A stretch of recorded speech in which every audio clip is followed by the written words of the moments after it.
আজি শহীদ দিৱসৰ দিনাই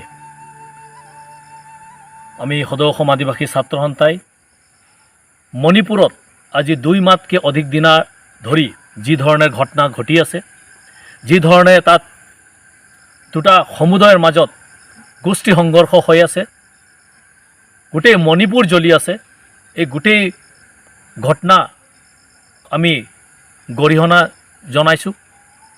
আৰু লগতে অলপ দিন আগত দুজন মহিলাৰ যি ভিডিঅ' ভাইৰেল হৈছে আৰু যেনেধৰণে অমানিব ধৰণৰ যি দৃশ্য আমি দেখিবলৈ পাইছোঁ, এই সঁচাকৈ দুৰ্ভাগ্যজনক আৰু লাজ্যজনক। এটা সভ্য সমাজত এনেধৰণৰ ঘটনা আমি কেতিয়াও মানি ল'ব নোৱাৰোঁ। আৰু ভাৰতৰ নিচিনা এটা দেশ, য'ত এটা সেকুলাৰ কাণ্ট্ৰি, এটা সেকুলাৰ দেশ, য'ত আমি সকলোকে সন্মান জনাওঁ, সকলো ধৰ্মৰ প্ৰতি আমি সন্মান জনাওঁ, সকলো জাতিৰ প্ৰতি আমি সন্মান জনাওঁ, এনেকুৱা এখন দেশত এনেধৰণৰ অমানৱীয় ঘটনা যি ঘটি আছে, ইয়াক আমি সঁচাকৈ গৰিহণা দিছোঁ। আজি ভাৰতবৰ্ষত ভাৰতৰ যি চৰকাৰ, বিজেপিৰ যি চৰকাৰ, চেণ্ট্ৰেলত চৰকাৰ থকাৰ উপৰিও ষ্টেটত, মণিপুৰ ষ্টেটত বিজেপিৰ চৰকাৰ থকাৰ উপৰিও আজি যি ধৰণে ঘটনা হৈ আছে, ইয়াক কিন্তু তেওঁলোকে বন্ধ কৰিব পৰা নাই।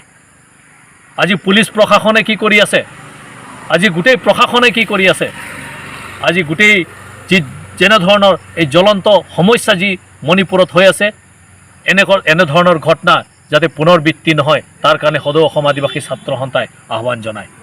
আমি দাবী জনাইছোঁ চৰকাৰক যে অতি শীঘ্ৰে, যেহেতু আপোনালোকৰ ডাবল ইঞ্জিন চৰকাৰ আছে, অতি শীঘ্ৰে মণিপুৰত শান্তি প্ৰতিষ্ঠা কৰক। আপোনালোকৰ চৰকাৰে সদায় মহিলাৰ প্ৰতি এটা ভাল, মহিলাৰ প্ৰতি সন্মান জনাই আছে।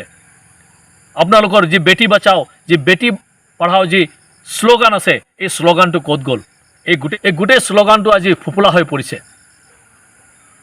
আজি যি ধৰণৰ ঘটনা মণিপুৰত হৈছে, আমি সদৌ অসম আদিবাসী ছাত্ৰ সন্থাই আমি যাতে এনেধৰণৰ ঘটনা আজি পুনৰাবৃত্তি নহয়, আজি আমি অসমৰ বাসিন্দা হিচাপে আমাৰ চুবুৰীয়া ৰাজ্য মণিপুৰৰ আই মাতৃৰ প্ৰতি আমাৰ শ্ৰদ্ধা আছে, আই মাতৃৰ প্ৰতি আমাৰ স্নেহ আছে আৰু আই মাতৃৰ প্ৰতি আমাৰ সন্মান আছে।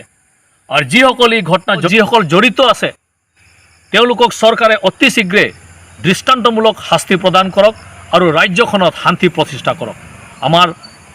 আমি সদৌ অসম আদিবাসী ছাত্ৰ সন্থাই আমি এই দাবী জনাইছোঁ যে মণিপুৰত যেনেধৰণৰ ঘটনা ঘটি আছে, এই ঘটনা যাতে সোনকালে শেষ হয় আৰু এক শান্তি পৰিৱেশ সৃষ্টি হয়, এটা শান্তিৰ বাতাবৰণ যাতে আহে, তাৰ কাৰণে আমি দাবী জনাইছোঁ।